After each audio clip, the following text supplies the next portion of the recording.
What do you want? Leave me alone. Good evening, sir. I'm Dr. Reid. I'm looking for Nurse Dorothy Crane. There is no Dorothy Crane here. Now goodbye. I'm afraid this medical leaflet says the opposite, sir. Really? Well, I'm afraid I'm going to close this door right now. Go bother someone else, Mr. Doctor. To enter that house, I must discover who this man really is. Maybe I could start by observing what he's up to. Colossus.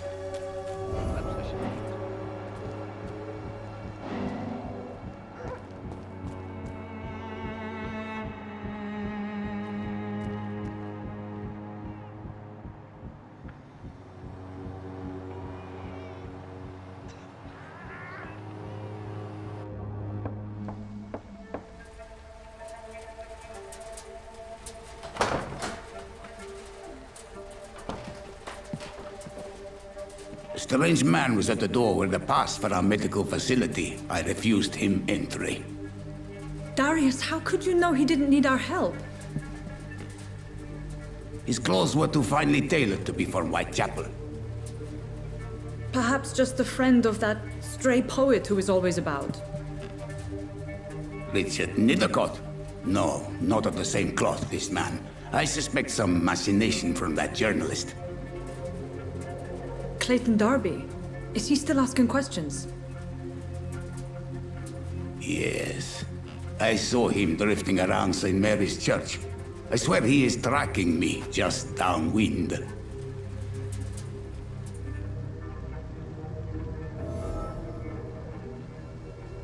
I must talk to that journalist or the poet. They must know about Darius. Nearby the church they just mentioned.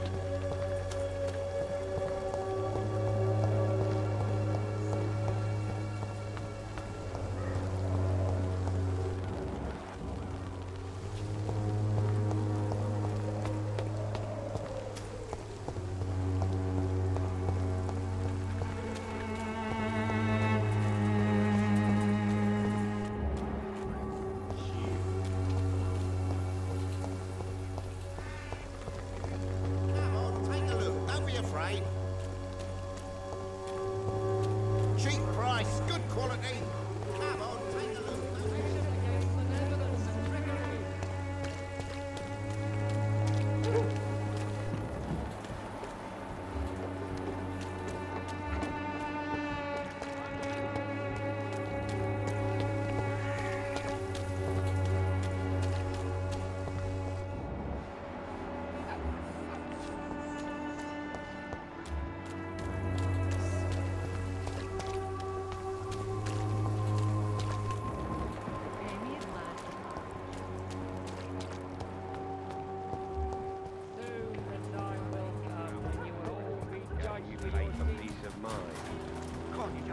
Away this week, Joe. Come on, we can sort it out, right? It's not my call, Baron. One way or another. Your main concern, the disease of modern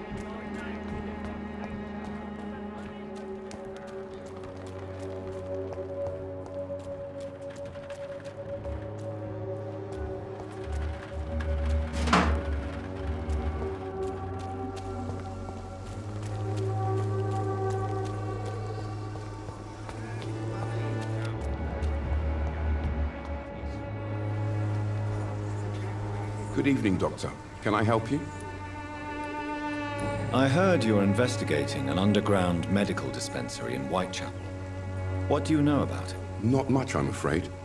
They are wary of strangers, and I'm not really an acquaintance of theirs. Why do you care?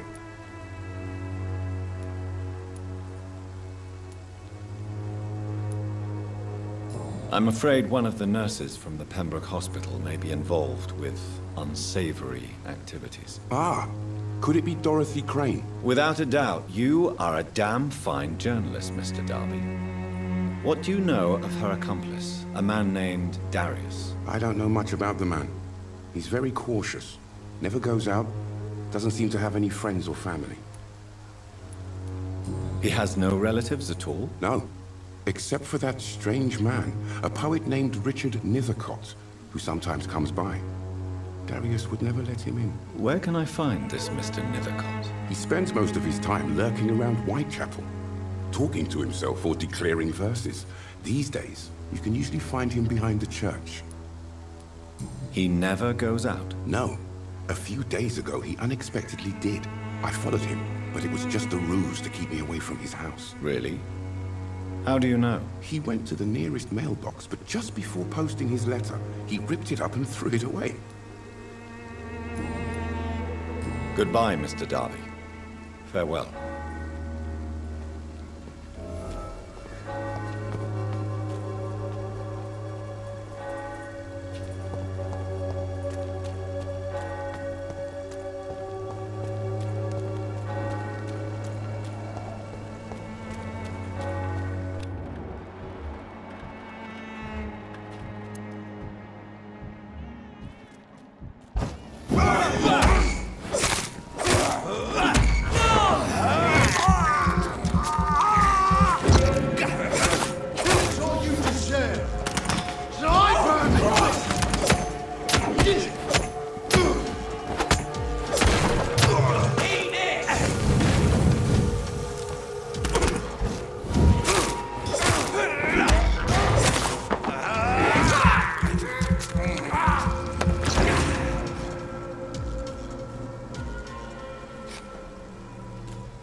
For there is no protection against malevolence and trickery.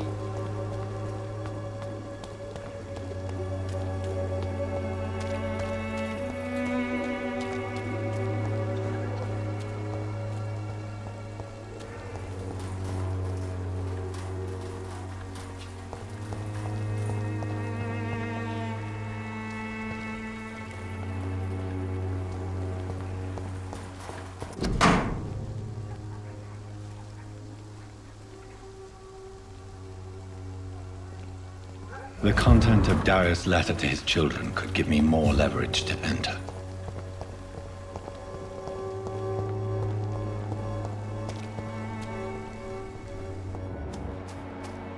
Someone has come to this world already tough. Good evening, Mr. Nithercott. And good evening to you too, my good sir. Can I be of any help? May I ask you a few questions about the district? Extraordinary part of town, is it not? I'll be glad to help you, if I can.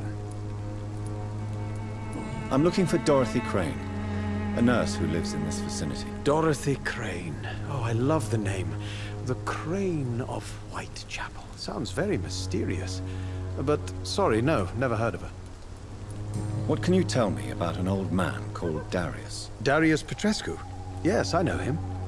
At first, I thought he was only a small publisher. I invited him to publish my work, but his reaction was pretty clear. Not interested in your talent? Darius is an old political activist who takes delight in printing tracts and lampoons. Those communist activities only require mediocre writing skills. I'll leave you alone, sir. Darius is a bit less of a mystery now. It should not be that difficult to incite him to let me in.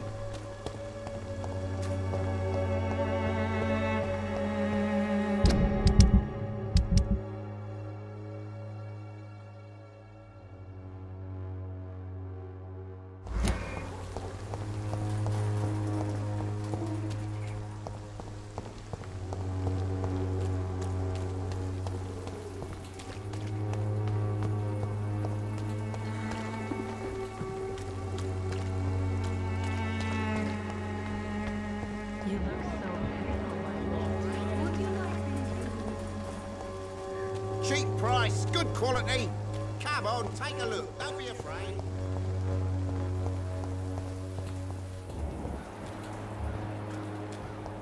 This district seems to get uglier every year. Mr. Petrescu, Just 1 minute, please. You again. Go away.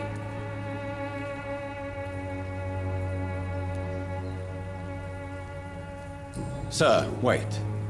Stop this nonsense. I know Nurse Crane is here. Shall we speak man to man, you and I? All right. Speak up. Don't you see we're on the same side? We fight to help the poor, sick, and abandoned. I'm nothing like you, Mr. Doctor. Yes, you are.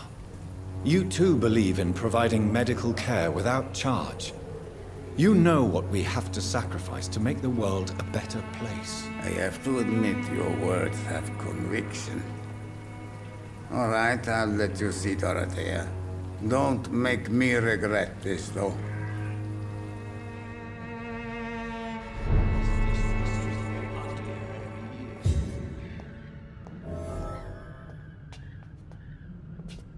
Maybe it's time to see if this cleaner is still working nearby.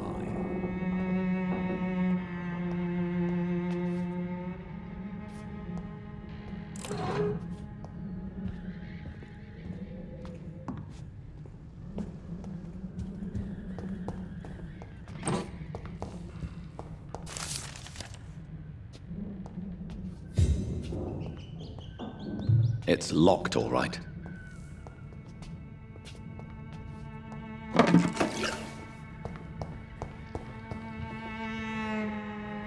If you want to talk to Dorothea, you must go across the courtyard and take the stairs. We've not been formally introduced.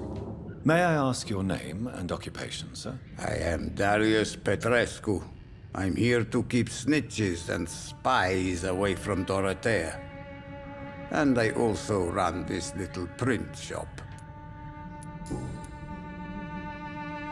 So Dorothy's real name is not Crane? Like myself and many people in this area, Dorothea is from occupied Romania. That's all you need to know. She seems important to the community. More than you can imagine. The West End does not want to hear of Whitechapel's misery. Dorothea is one of the few doing something about it.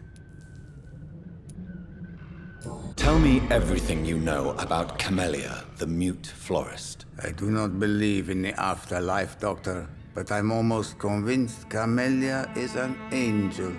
She volunteered to give out our medical leaflets.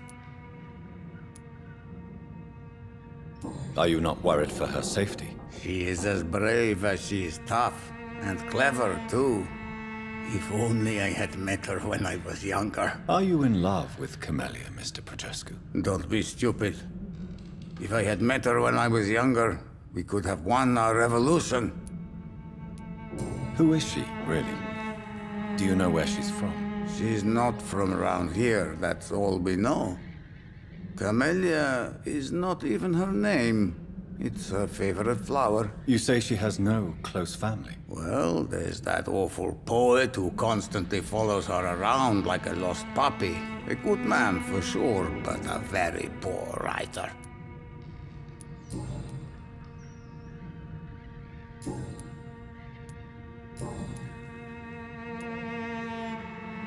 Do you have any family left, Mr. Petrescu? Children or grandchildren? Who knows? I have abandoned my people for so long, they might as well be dead. As dead as I am for them, I suppose. Don't be embarrassed, sir. If you must know, my own father disappeared many years ago, and I forgave him. It's quite awkward to talk about our families like this, but thank you, Dr. Reid. I appreciate your trust. This war won't last forever. Did you ever think of returning to your country now it's free? No. I have taught strength and determination to my sons and daughters. I'm an old, dying man who only has memories of better times to cherish.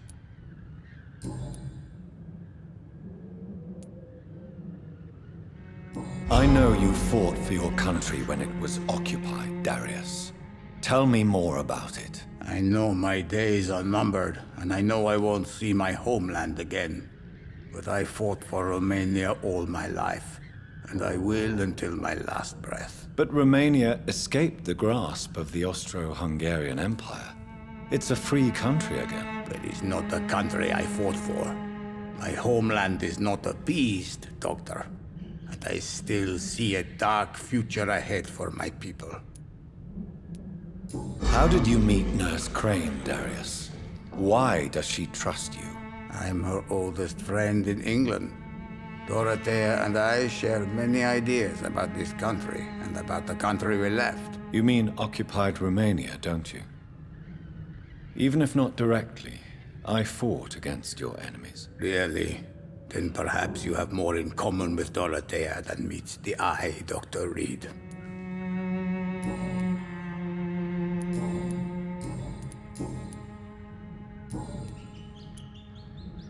Goodbye, Mr. Petrescu.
What do we have here, nurse? Patient Razvan Vasily. High fever running on 3 days.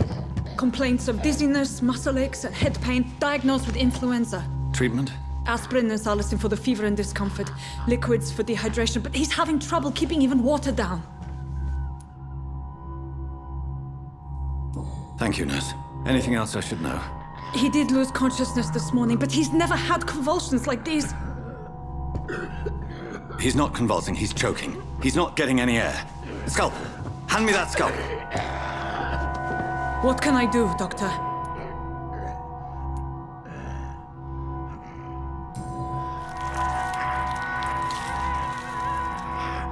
I need to perform a tracheostomy.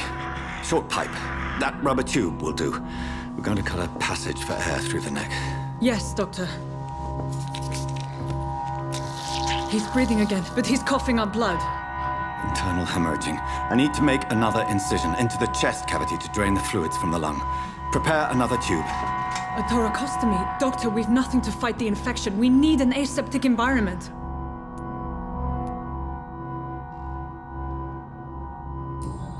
Don't question me, nurse. I need a drain.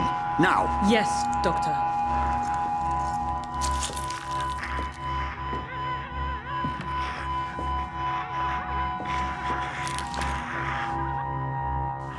He's still bleeding, Doctor. I'm losing his pulse. The drain must have punctured the intercostal artery. There's too much blood. Are you all right, Doctor? I can't see.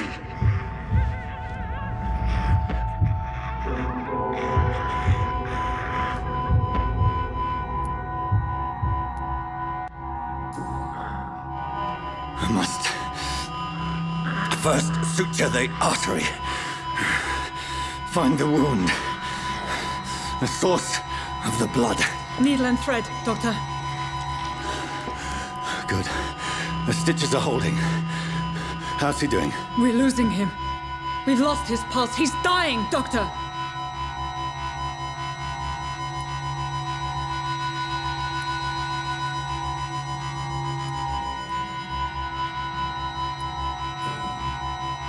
Cardiac massage, now. Cardiac... What? Are you making this up as you go along?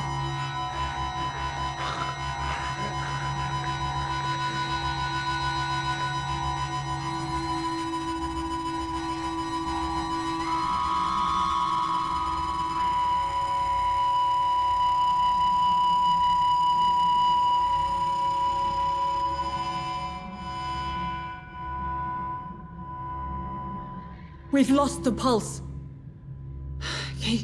He's gone, Doctor. Nurse, we did everything we could. Truly? Everything you could? Is that how you'll report this in your log? Is this how the war went? Piling up one poor corpse beside the next? This was not an influenza-induced seizure. I've never seen symptoms like these on the continent. Neither have I. But the previous symptoms leading up to this attack were the same, indistinguishable from the epidemic. No. There was something more vile in these reactions. Something primitive. There have been numerous reports of mental breakdowns caused by the fever that accompanies the flu itself, Doctor. Yes, but... I'd best take some samples of the blood for analysis.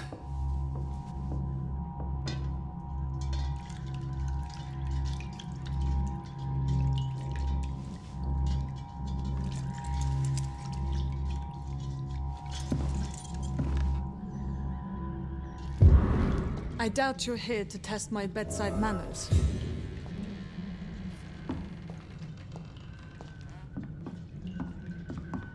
To what do I owe this courtesy?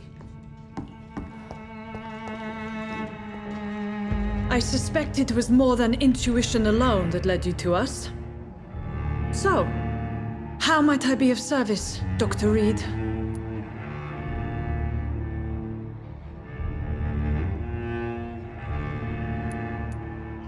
I've come to put an end to this insufferable blackmailing, Dorothy. Doctor, you think your warnings scare me?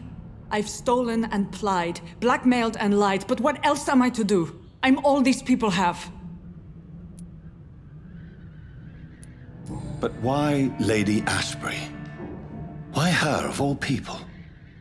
She's pristine and proper, all right. But that she-wolf in sheep's clothing murders the poor for sport. I have her where she belongs, and I'll milk her for all she's got.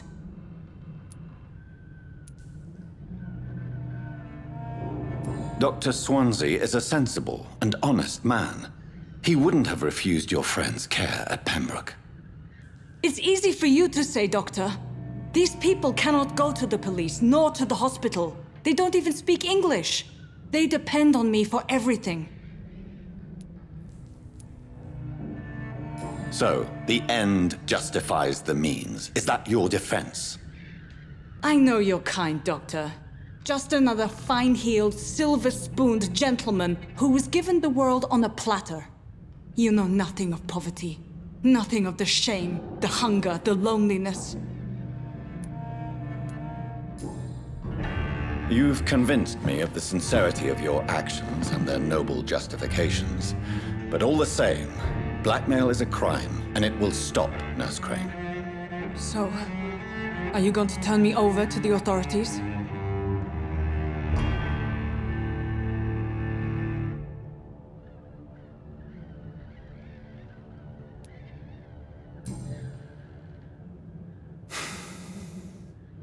No. Your place is here. Jailing you would be an even greater crime. So, here is my proposition. I'll look the other way on your little enterprise. In exchange, you will resign from the Pembroke Hospital and provide me with medical supplies when the need arises. Dr. Reid! That sounds like a business proposition. My accomplice, then. No, just a privileged client. My research may require the occasional rare piece of equipment or ingredient. I'll pay good coin in exchange, fair and honest, to help finance your noble endeavors.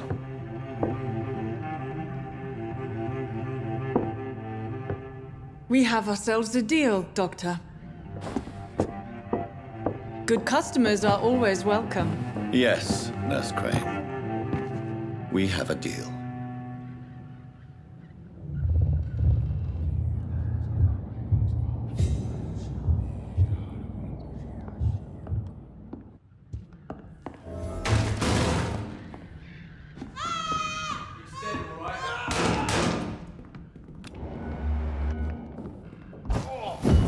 See them fancy gloves? This one's a trump! Watch it!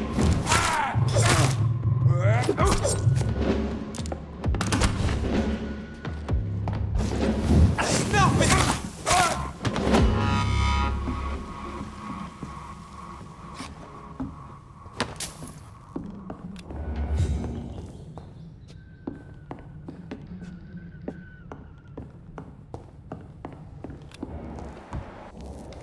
Look lively! Come on to us!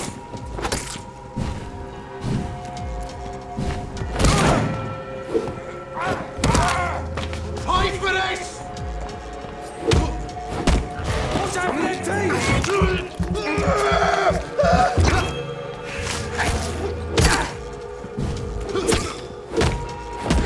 It's on him! It's on him!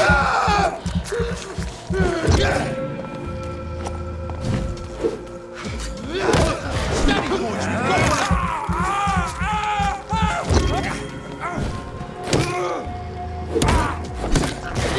got one! Fuck, it's blind!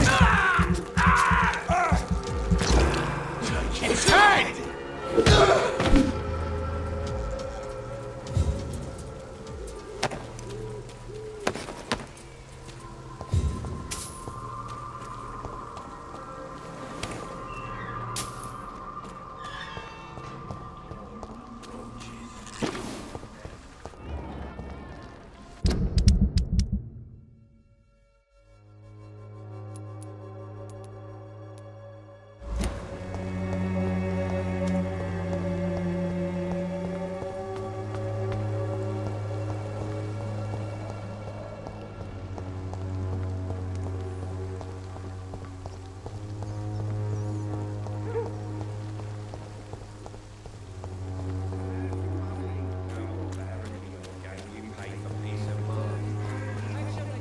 I'm cheap and I'm clean. I'm gorgeous.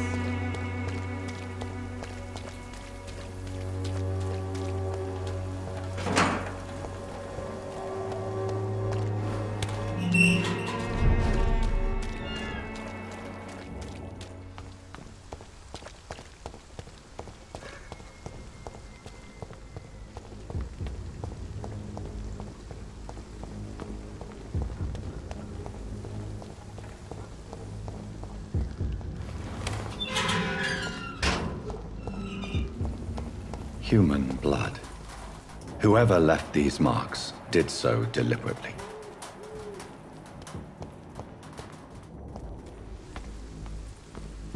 Kill it, boy! Burn it, boy! Die, burning! You see? Burn, you fucker! He's mine! I'll take it!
I would ask you to avert your eyes, sir.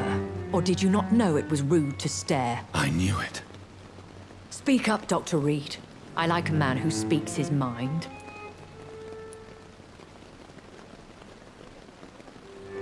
You killed him. He trusted you. And you killed him. Spare me your sarcasm, Jonathan. You are but newly born in this world.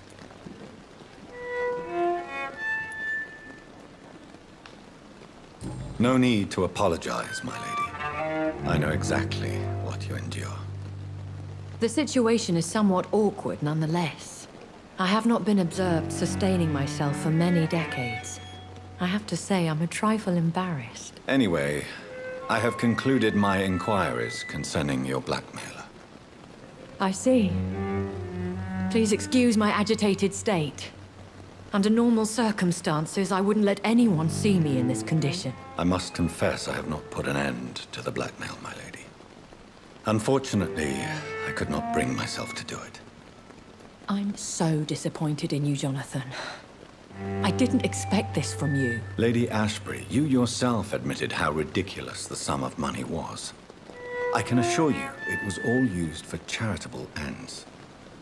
Well, you are full of surprises, aren't you, Jonathan? All right, say I trust you, but you will still pay the ransom. That is only fair.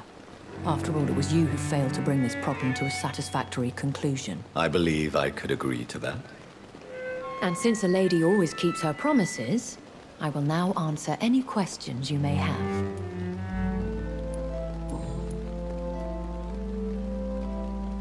Why does Dr. Swansea allow you to feed on the patients of the hospital? Dr. Swansea is a good and compassionate man. He is trying to find a solution for our hunger. Until that happens, he is clever enough to understand that I only feed upon the dying.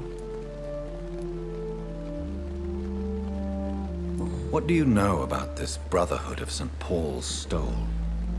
The Brotherhood is well known amongst London vampire society. As long as our kind is discreet, and as long as they do not interfere, we have come to a mutual understanding. And no one suspected you of the murders? As you well know, suspicion has recently fallen on me of killing for pleasure. But you have my word, Jonathan. I take no pleasure in taking a life.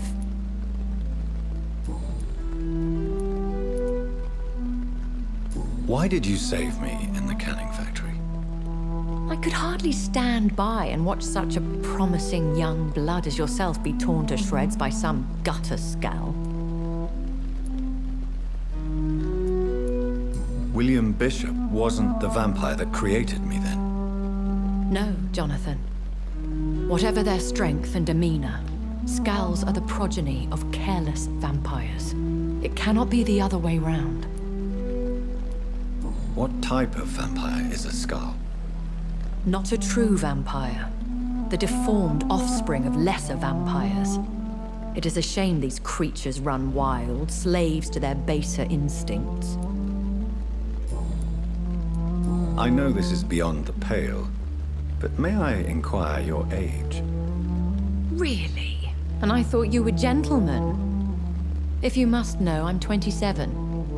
I've been 27 for a long time now, and 27 I shall remain.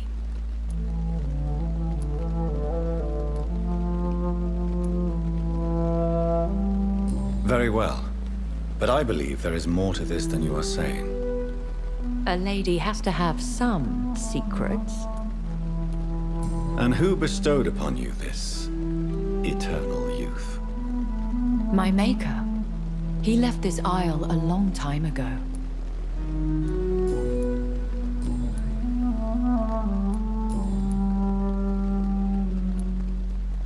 I've been away from London and England for 3 years.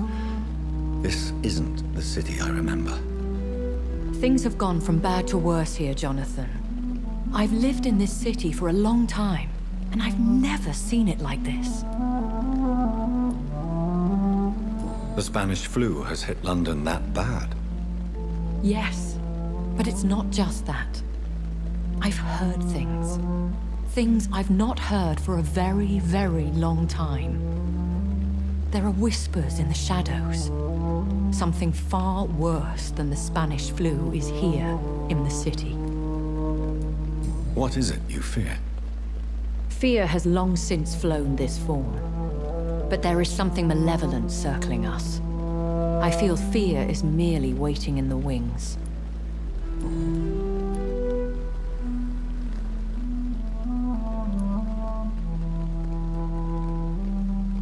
Are there many vampires here in London? Immortals are of a rare breed, and we often tend to hide. But you may occasionally meet some of us at night.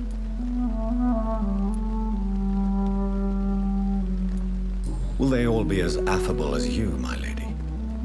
I do not see why not. But remember, even the shark smiles before he bites. That sounds like a lesson from experience. Vampire politics are as intricate and sometimes tedious as a game of chess in a gentleman's club. I've learned from experience it is best to decline to play. Do you know any of them? Have you an idea of the identity of the vampire who attacked me? You mean your maker? No, Jonathan, I have no clue. But I fear he or she is as careless as cruel. To let you discover your new condition by yourself. What do you mean? Every now and then, you may discover an immortal in the deep of the night. But we are a rare and reclusive breed.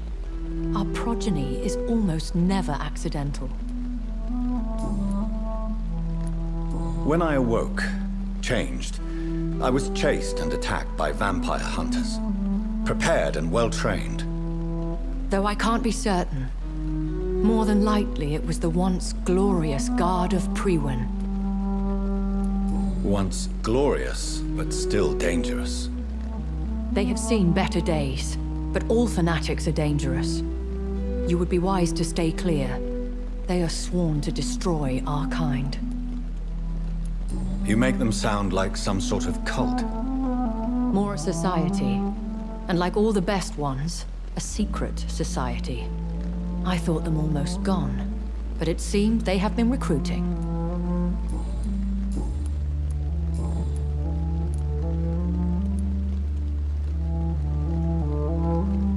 A vampire?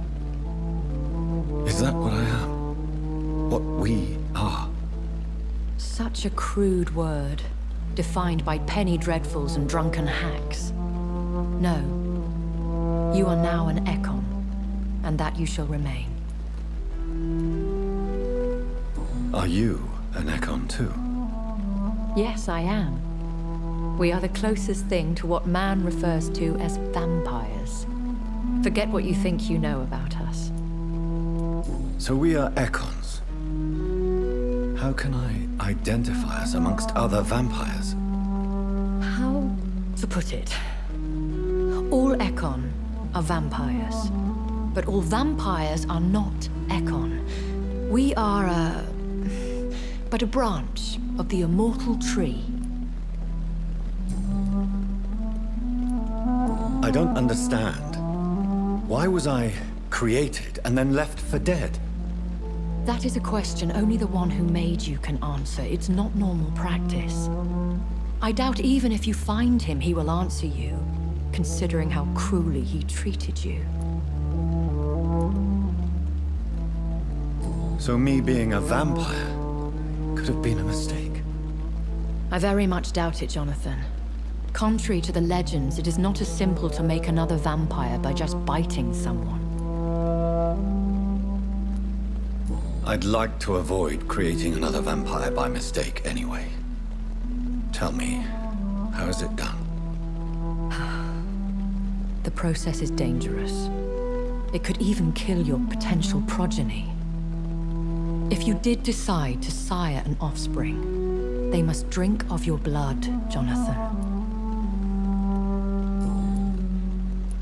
I've been hearing a voice talking in my head.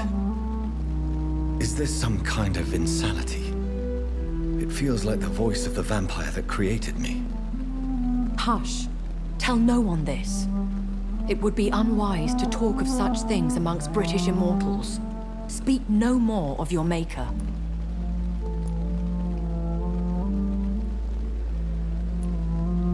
Excuse my forwardness, but are you my maker? Me? Goodness, no. Only a foolish immortal would create a progeny without taking precaution, and I'm no fool.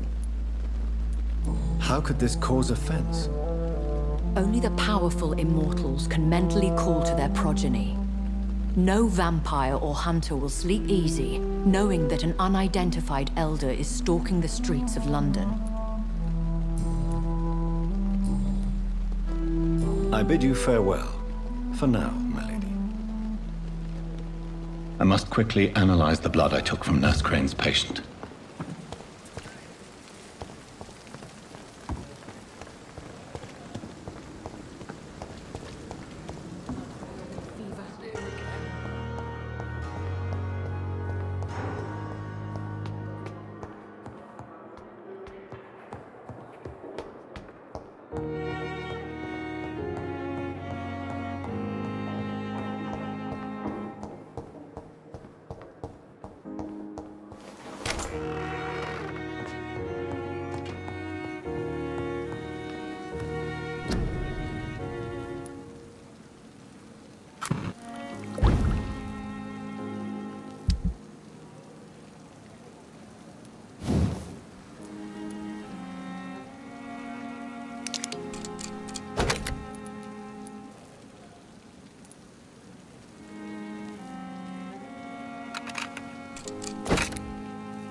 Razvan Vasily was infected by Spanish flu, but also has the highly unstable blood of the Skals.